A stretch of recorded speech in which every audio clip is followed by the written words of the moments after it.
We got it. Guys, we got it. Do you see that? No.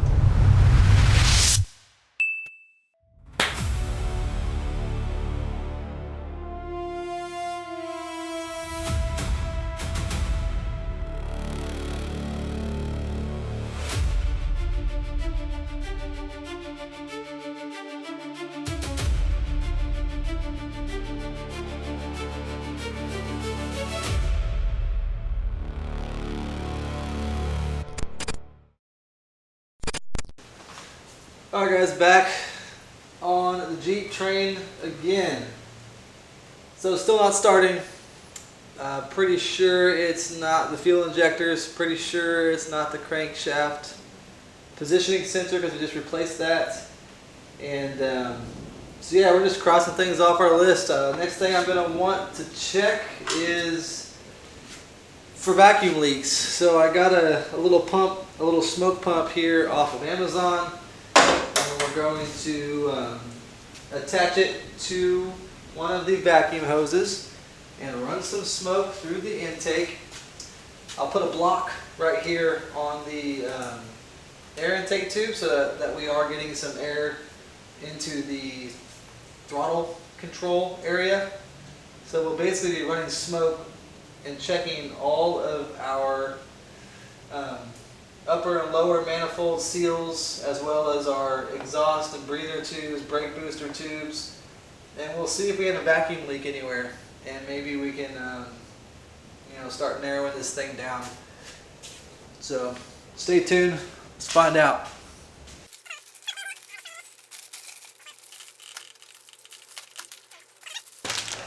Again, that's just so smoke can't come out of the intake. So we will put this probably like right there. Use this vacuum line right here. Yeah. And then we'll put some power to this thing. Let's see what happens. Okay, you guys see that? We are putting out smoke.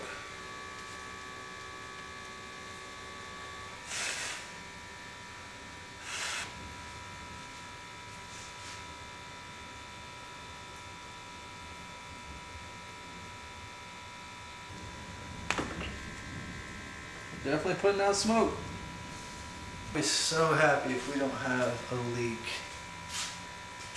in here, dude. Oh yeah, nothing through there. Even this weak thing is not leaking. We do not have a leak. We do not have a vacuum leak. There is no smoke coming out of anything, anywhere. Oh, I am seeing a little bit of a leak. Oh, what is that? Huh. One thing I wanted to show you guys was we aren't getting a leak out of anything but this little tube down here under the driver's side. I'm gonna find out what that is. Don't know where it's supposed to go, but it's like that's supposed to be there. I don't know. See where it is. Right there. We did our leak test, so now we're gonna check spark plugs. Haven't checked them in a while. Pretty sure they were serviced about 40 or 50,000 miles ago, but with the symptoms we're having, which sounds like a flooded engine and it dies. So who knows? Let's check spark, see how those look. So we got, go ahead and do the bank 2 sparks first. Unplug them. Go. Unplug, unplug, unplug. We've got 10mm sockets top. I'll break it free.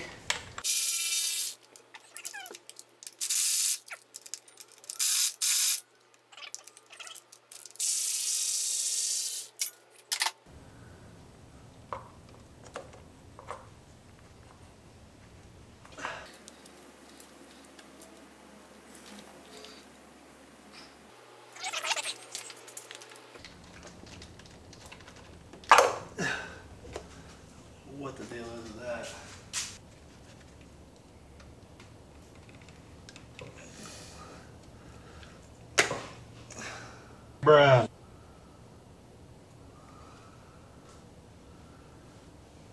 So that just broke.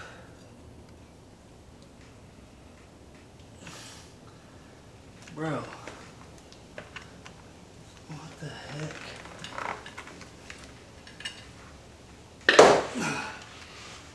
Why are those so hard to put on? It's crazy.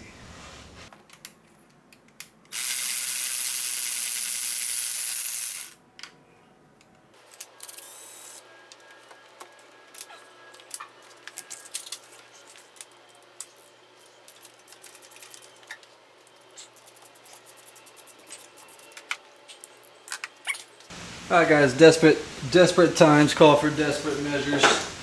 I didn't realize how deep the spark plugs were in the heads, and these pliers aren't long enough to get in there. So I needed a magnet, and I got this out. I had to destroy our meat thermometer. You guys drop a comment apologizing to my wife for that. Sorry babe, but meat thermometer's gone. But on the back of the meat thermometer was a nice neodymium magnet, and so we can just crimp him on there like that, and then poke down this hole. And out comes the spark plug, baby. The spark plug's out. This was front to back on the driver's side. I definitely tore apart this boot trying to get it out, but I can get some new ones. But guys, look at how bad these spark plugs looked. I mean, my carbon deposit, good Lord. Look at that. Look at that. We may have cracked the code. We may have cracked the code.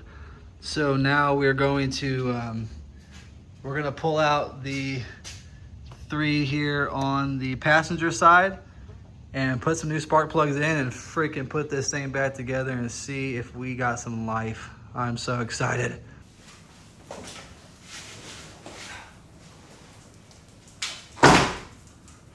All right guys, we just finished the spark plug job. The spark plugs look terrible. I'm really hoping that was it.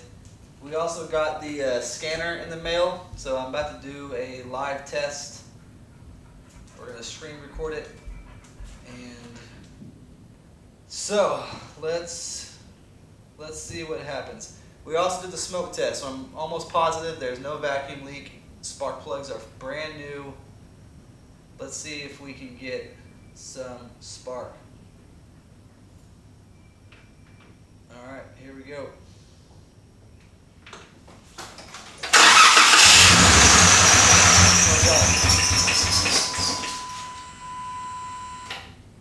Okay, it started up really nice. Honestly, it started up really nice.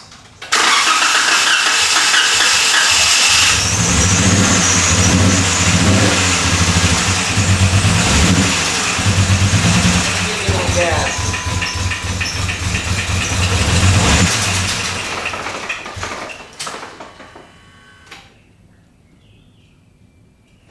All right, back to the drawing board. It fired up better than it has, for sure.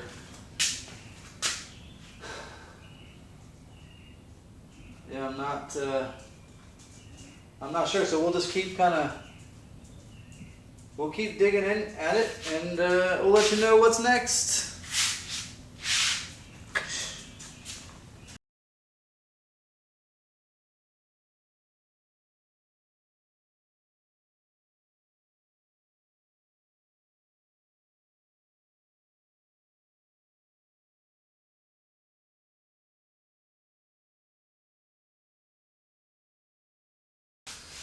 Alright guys, so I was playing with this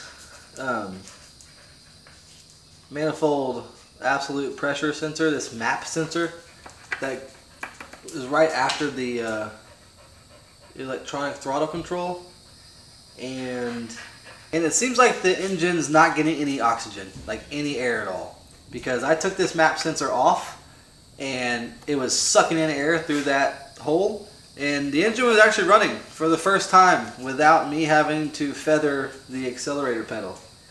Usually to keep it running, I have to kind of like feather the accelerator to keep it running, but with that map sensor pulled out of its slot and the car turned on, it ran.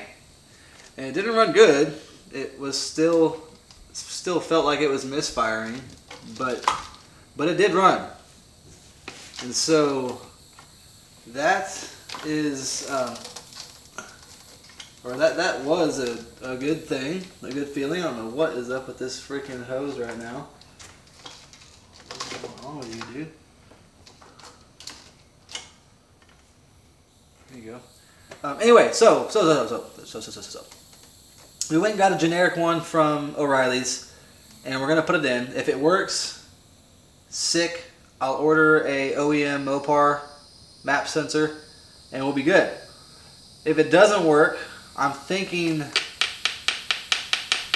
it's the throttle body here, and we might need to get a new throttle body or electronic throttle control, whatever. I think at the end of the day, this Jeep's not getting any air. There's no vacuum leak. We just put in brand new spark plugs. We were having some misfires with our scanner tool, but I don't know. Let's put this map sensor in and let's see what happens. Plug.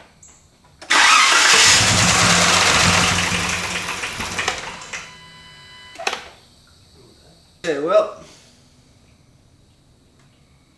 same problem. Let me show you guys what it sounds like with this thing off.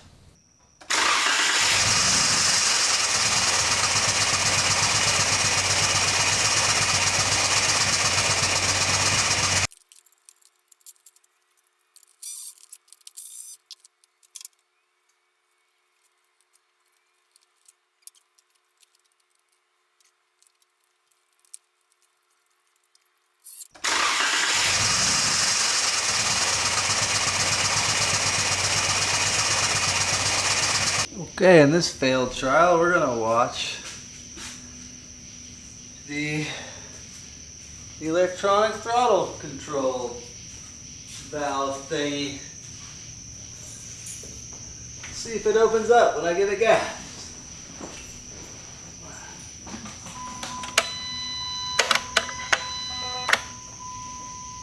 Do whatever he just did.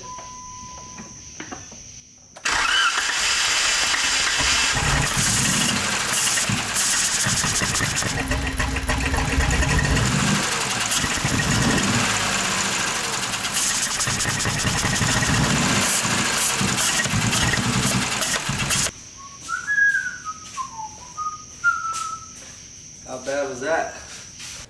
Alright guys, we're back. It's a new day. I'm ready to have my heart shattered again. So my voltmeter crapped out on me last night. We went and got a new voltmeter. So first things first, you know, we were getting a misfire on cylinder 3. And after doing all the spark plugs, cylinder 3 was a cylinder where I accidentally snapped the connector harness for the coil pack. So I spliced in a new connector harness, and I am suspecting that's the problem. I swapped coil pack 1 and coil pack 3 and ran the car again. We were still getting cylinder 3 misfires. So I don't think it's the coil pack, I don't think it's the coil boot. It's either the fuel injector system or this connector that I spliced on. So we're going to check for voltage across that connector to make sure it's getting 12 volts. If it is, then we're going to move to a ohms test on the injector and see if maybe we got a bad injector in cylinder 3. And if ohms are good on cylinder 3, last resort, we got a fuel pressure test kit from O'Reilly's. Worst case scenario, we'll do a compression test on cylinders 1, 3, and 5 and see what we're getting there. If the ohms are bad on cylinder 3, I do have a fresh fuel injector that I got from O'Reilly's. We'll take the upper intake off, pull the fuel rail out, and swap out that cylinder 3 or the fuel injector number 3. And yeah, so that's where we're at. That's what we're gonna do today. We'll do a quick voltage test, a quick ohms test, see if we can narrow it down to a connector or a fuel injector. If all of that looks good, we'll do a pressure test and we'll see if we do in fact have bad compression in cylinder 3, cracked cylinder, something like that. I really hope it's not that, obviously. I don't think it is that, but stay tuned. We'll find out. Lord be with us. Okay, I don't know if it recorded it or not, not sure, but we were getting 3.8 volts out of the newly spliced connector and like 3.2 volts out of the OEM connector. But what was interesting is that I was getting 3.8 volts out of the left terminal on the new plug and 3.8 volts out of the right terminal on the OEM plug. So I think I probably have spliced these backwards. So I'm going to pull these splices out, swap them, get everything plugged back in, and move on to an ohm test.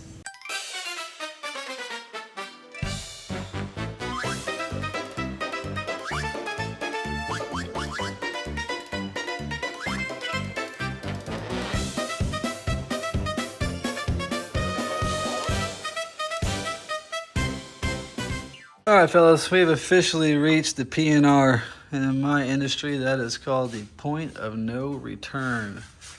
We got the entire battery box pulled out to better access this guy. I'm gonna try and pull these 2 bolts off and lift up this stupid rail, whatever it's for, so that I can get a flathead underneath this bolt and pull up while I am ratcheting out.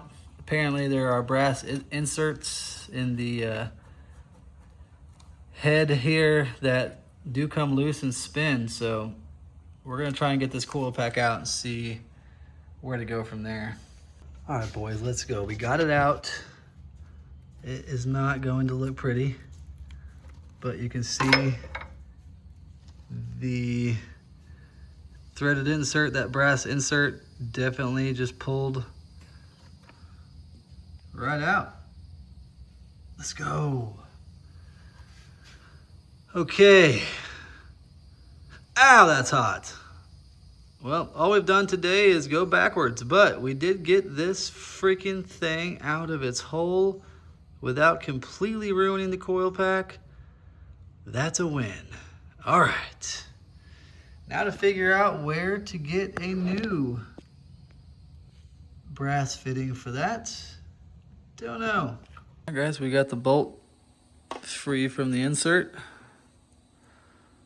Neither seem to be too damaged.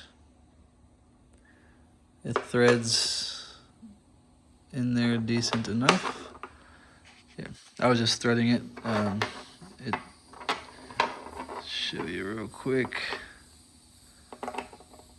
It does indeed. Still threads on there pretty good. So I think our next order of business will be to get some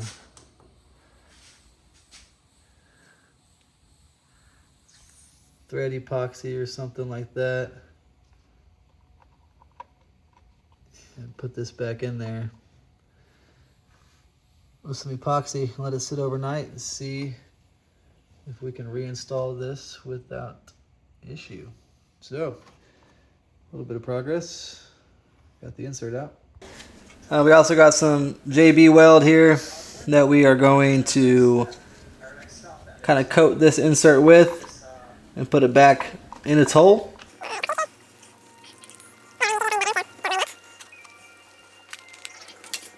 Let's get a little bit of epoxy in the hole here. So what we will do here is I'll put this coil pack back on here and we'll thread the bolt, just a couple threads.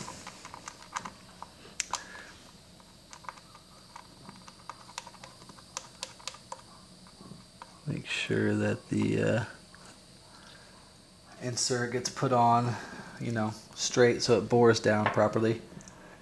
So that's it. I'll probably do that for about 30 minutes, and I'll take that bolt out, and then we'll let that sit overnight. So now that we got that setting, hopefully properly, we'll go ahead and we'll put the whole battery compartment back together, and we will go on with our lives and do the ohms test on that cylinder 3 fuel injector. See if that thing's good to go or not. Alright guys, we got the injectors pulled. As you can see, we got 246, 135. Number 3 is the current cylinder that's misfiring. It's really interested to see what resistance we get out of him. We're going to be writing the resistance down on the paper here to keep track of it. We got the voltmeter here set to 200 ohms, and we'll just touch these on either terminal. We'll send a current through each of these injectors, and we'll see what resistance we're getting. We'll do cylinder 1 first. Okay, about 12.5 ohms on cylinder 2.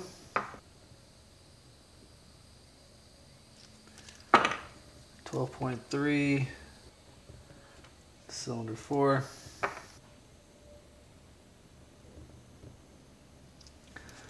12.4 on cylinder 6. So those injectors are in really good shape. We'll do cylinder 1. 12.5 on cylinder 1. Honestly guys, I really hope this injector is bad. This is cylinder 3, the one that was misfiring. Please be in the 40s. Oh no.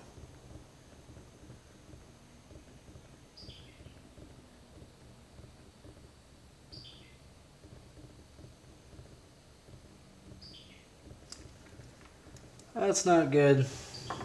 I mean, it's good that we just saved $100 and we can take that injector back, but cylinder 3's injector's fine. 12.4. Alright guys, our injectors are good. Back to the drawing board.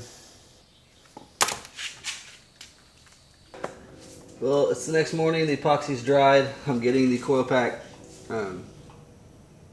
drilled back in. And don't ever tell me I wouldn't bleed for this, boys. We have officially drawn blood.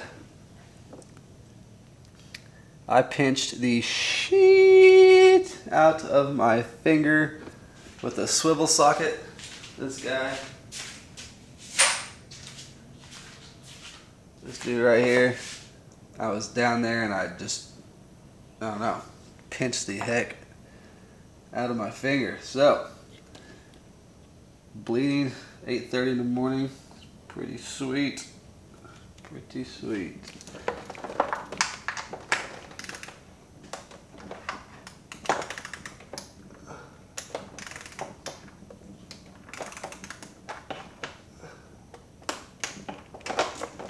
But there you go, that's torqued down.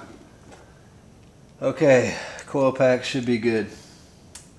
Alright guys, we got the fuel rail with all the injectors out. I noticed that injector 2 had a bad O-ring on it, like a bad O-ring. It wasn't failing, but it did have a somewhat damaged O-ring. So we took cylinder 3's fuel injector, the misfiring fuel injector, and harvested its O-ring and gave that to cylinder 2. So we got that set to the side, and then we got a brand new fuel injector in cylinder 3 here. This is just an off-the-shelf fuel injector from O'Reilly's. So we'll get this rail put back into the lower intake, get it all put back together, see if we got some life in cylinder 3. got some interesting information. I tried to, got the whole engine put back together, and I went to start it, and we were getting a P0688 ASD main sense circuit active error code. So I came over here and I checked the ASD fuses, and as you can see, that fuse is blown. So I think I probably shorted it out yesterday when I was working over here on cylinder 3's coil pack. That ASD circuit apparently powers the fuel injectors, the electronic throttle control, and spark. So if that is down, we will have the symptoms that I'm having, which is it's not even trying to start now. So let's put another fuse in there and see what we can do.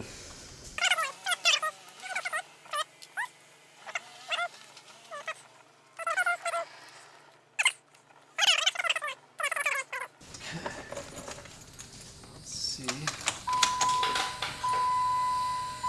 Oh, there we go. Yeah. I fixed it. That fixed it. Let's check JScan real quick because I was here. Alright, P0688 historical, no longer active. 6. We fixed that. Let's try and start it, see what happens. We'll prime it. We'll prime it a couple times. I can hear the throttle body engaging up there, so that's working. That wasn't working just a second ago. Alright, let's see what happens.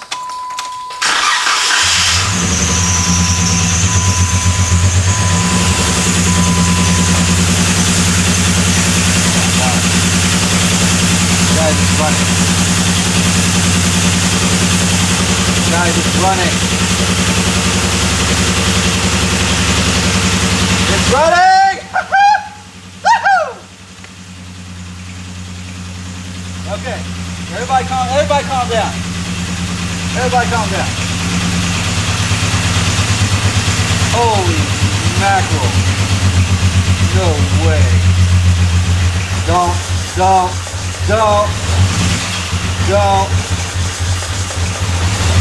Calm down. Don't do it.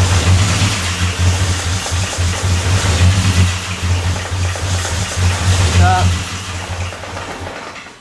Oh, dang it. Okay, we're still getting a cylinder 3 misfire, but dude, it started up.